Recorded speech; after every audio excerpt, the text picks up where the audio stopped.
اهل الحديث شد تقلید پلا رازی ولی زن پا ارسی زی ولی زن پا ارسی زی ولی اهل الحديث شد کامیاب شی پا تقلیدنو با خراب شی زد کی رانو شي دا خستا مزه پرېږ دی ولی ځان په ارسی زی ولی ځان په ارسی زی ولی اهل الحديث ش تقلیدونو پسې زی ولی ځان په ارسی زی ولی ځان په ارسی زی ولی بدلیل خبره منی بلکې امام ابو حنیفه رحمه الله خدا ویلو حرام لمن لم يعرف دليل ان يفتي بكلامي فاغه چا حرام ده چې زما دلیل نه پیژني او زما په کلام باندې فتوا ورکړي فاغه خلکو حرام ده چې زما دلیل تنه معلوم او زما په قول باندې هغه فتوا ورکړي دا قول امام ابو یوسف نم نقل له او دا نور ائمه نم نقل له شاول الله په حجت الله او په الانصاف عبد الجید وغيرها کې دا نقل کړي دا ټول ائمه د دې خبرې نه منع کوي چې به دلیل خبرو پسې مزه چې زمون دلیل تنه معلوم نو زمونگا په خبره فتوا مور کوي لا يحل لاحدنا اچات دا جایز دی احد نکره په سیاق د نفي کې واقع شوی دا کاغه مقلد او کوم مجتهدی اچات دا جایز نه دی چې هغه زمون په قول باندې قولو کې او هغه ته زمون د قول ماخذ نه معلوم زمون د قول دلیل ورته نه معلوم او زمون د رائے مستند ته معلومو دای چاتم نه جایز نو زمونږ ټول مقلدین ته چیلنج دی مونږ ته د امام صاحب نه یو نسخه چې امام صاحب تاسو خپل تقلید طرف ترابلی یا امام مالک تاسو ته تقلید حکم کړي یا امام شافعی درته تقلید حکم کړي او یا درته امام ابو حنیفه د تقلید حکم کړي یا درته احمد بن حنبل د تقلید ویلي یا درته بل یو امام ویلي چې لکه او تقلید کوي یا درته صحابه ویلي بلکې موږ درته صراحتن خودلې شو چې امام احمد بن حنبل د تقلید نه صراحتن منع کړی چې لا تقلدوني زما تقلید مکوئ امام شافعی رحمه الله صراحتن منع کړی نو کدا تقلید خصیز وې نو دې ائمه نه ولې منع کولا بیا خو دې حق نه مانعين شو او کنه دا بد شي او ائمه نه منع کړی نو دې له معلومه شو چې تقلید یو مذموم عمل دی او دا یو مذموم سیز دی د دې اصل د الله په کتاب کې او د نبی سلام په سنتو کې نشته بلکې دا یو بدعي امر دی چې په څلورمه صدۍ کې پیدا شوی دی او په مسلمانانو کې راځي شوی دی او خلک په دې خوشحالي کې پراته دي چې زمونږ مشران په حدیثو خپوي ده زمونږ د حدیثو څه کار دی بلکې تقریص معنی دا لیکل دی په تقلید کې شرح حیثیت رساله کې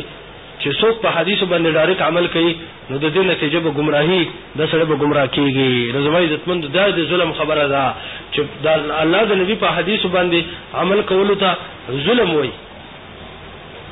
او گمراهي وته وای او د یو عام عالم په خبره باندې سره هدایت مومي او هغه باندې سره حق ترسي او د نبی سلام په حدیثو او د رسول الله سلام په سنتو باندې سره گمراه کیږي قران او حدیث دا خو ذمہواری دي خبره ده چې په قران او حدیث باندې خلک حق ترسي په دې خلک هدایت ترسي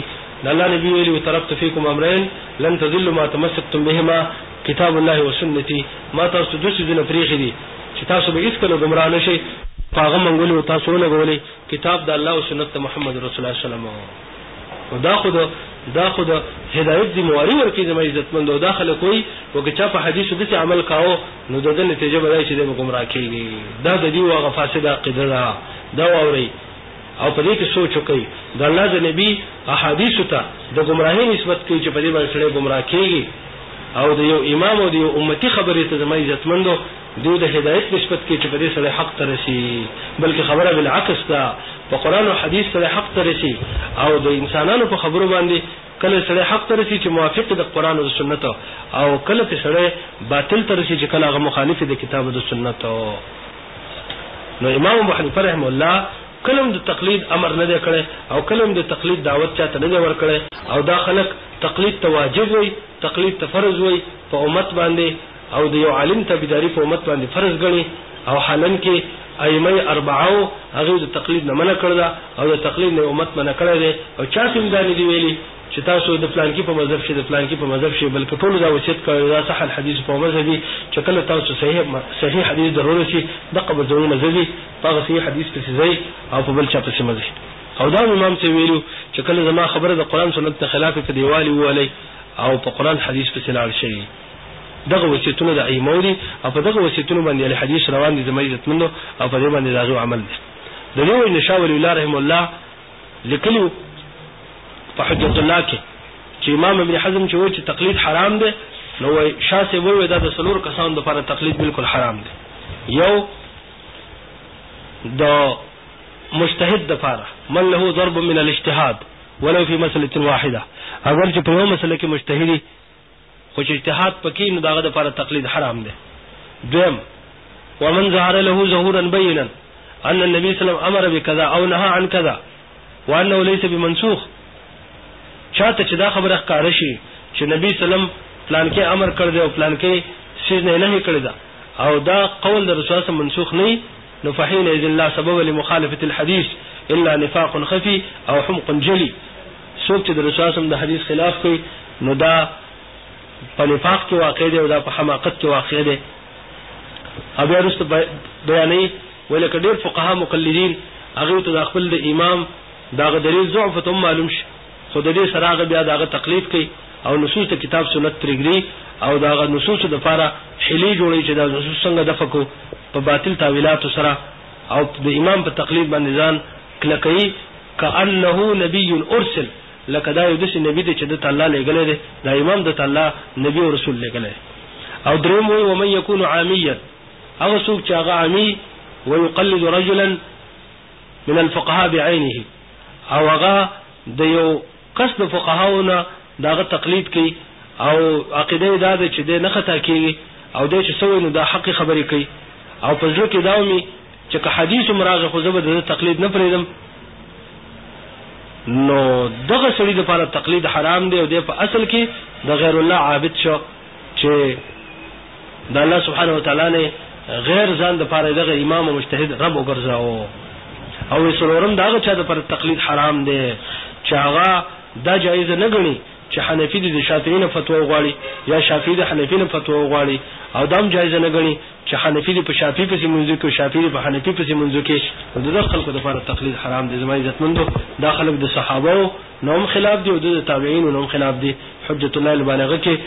یو سلسله په سم صفحه ده اول جز کې او په انصاف الانصاف کې په ولوي کې او دارنګي په یو سل دو کې په عقد الجید او دویش کې او په پنځیش کې شاور الله رحم الله دا خبره نقل کړي دا اوس مقلدینونو دا کوم د خلک دي کنه چې حدیث تحقیق کارشي او بیا په هغه حدیث پسې نږي او د امام په قول پسې روان دي حدیث نه جوابونه کوي او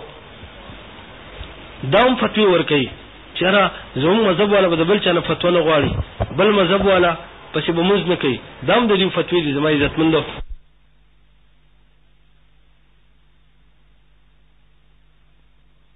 الله په بدور باجغه کې لیکلو چې دا مقلدین متعصبین چې فولایکم المشرکون حقا دا فرشتي مشرکان دي دو د شرک چې رسالت درجه ته رسیدل دي لکه څنګه چې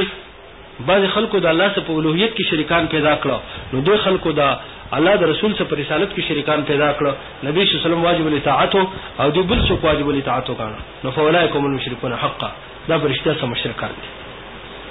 زما عزتمندو دا د تقلید جامد دا سره په شرک واقع کوي او دا انسان د شرک درجه ته رسي دا د تقلید د نو ولې شاسه وای چې حافظ ابن حزم شویلی چې تقلید حرام دی هغه د دې سلور خلکو لپاره او د تقلید یو صورت حافظ شاول الله رحم الله لیکله هغه د جواز صورت معلومیږي خو کې درې شرط لګولي یو دا ده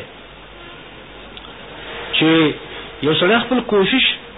وکړي او مسله کې نس بیا نه مومي او د یو عالم په قول په روان شي خو بیا د عالم په قول چې فتوا ورکړي نو دیم شرط دا چې کوشش به جاری ساتي او دا قدم ساتي چې د خطا کېږي او حق ته مرسي او څلورم چې کله ته بیا حدیث او حق راورسید نو بیا به د امام قول پرېږدي او په حق پسې بزي دغه تقلید وي د جواز درجه کې د زمای عزتمندو دا شرطونه نن احناف کله مني او مقلدین د دې احنافو د دې شرطونو کله تعمیل کوي او کله په دې شرطونو امتثال کوي هغه خو ګوره په نصوص په مقابله کې تقلید کوي یو بل د خپل امام د خطای قول هم نه کې چې د خطا کیږي ځکه خو دی وایي کنه قبول قول الغير من غیر دلیل یا من غیر حجه دا وایي د قبول سره متعلق دی دا قول سره نه متعلقه معنا دا د څه نشي کېدای چې دا په قول دی دلیل نه چې په قول دلیل شته نو معنا دا چې خطا کیږي نو دا به عنی مذهب د شیګانو دی امام صاحب وایي زه خطا کیږم ایمه مون خطا کیږي دی نه خطا کیږي نو دغه شرطونه زموږ عزتمن نه احناف ته دي امتثال کوي او نه احناف ته دي تعمیل کوي او دغه شرطونه په کې شاه صاحب لیکلي نور باقي ټول تقلیدات دا حرام دي اصل دا زموږ عزتمن چې تقلیدات او تقلید مقلید د الله په دین کې نشته د الله په دین کې د محمد رسول الله اتباع ده د نبی سم اطاعت او د رسول سم تابعداري ده او به دلیل خبره منل د اچا نشته د اچا خبره به دلیل منل د په امت باندې فرض نه دي چې هغه تسلیم کړي سوا د دین چې مقلدین واجبوي په مسلمانانو باندې او په حقیقت کې دوی مخالف دي د امام ابو حنیفه رحمه الله د وصیت او د سلف صالحین نه خلاف کې واقع دي الله سبحانه وتعالى دې موږ ټول مسلمانانو ته په حق باندې د صحیح عمل کولو توفیق راکړي ولله دې موږ تابعدار د کتاب سنت جوړ کړي دا کومه خبرې چې ما وکړې زما عزتمندو کومه حق دا به د الله سبحانه وتعالى د طرف نه او د رسول الله د طرف نه او کومه باطلی نه دا به زما د طرف نه خطا شوی ما لیکن ان شاء الله دا کومه خبرې چې ما پیش کړې دا هم دغه احناف د کتابونو نه او دا ښکاره مسائل دي ټول علماء ته معلوم دي چې څوک منصفین او د حق والی هغه ته پته لګي چې د خلکو د امام ابو حنیفه رحمه الله او د سلفنا په دې مسایلو کې خلاف کړل او دا غو د اصولونه په دې مسایلو کې خروج کړل سره د دې چې د امام صاحب دومره مدح کوي د امام صاحب په باره کې دومره غلو کوي دومره افراط کوي او بل طرف ته داغه د عقیدینه او داغه د منهج او داغه د اصولونو مخالفین هم دي زمای نه دا په صریح تناقض کې او په صریح تعارض کې واقع دي الله سبحانه وتعالى دې من او تاسو صحیح کتاب سنت تابعدار وګرځي او الله دې موږ ټول فتنو په امن کې او ټول مسلمانان دې الله د خپل دین صحیح تابعدار او په باندې عمل کوونکي جوړ کړي وصلی الله تعالی علی خیر خلقه محمد و آله و صحبه اجمعین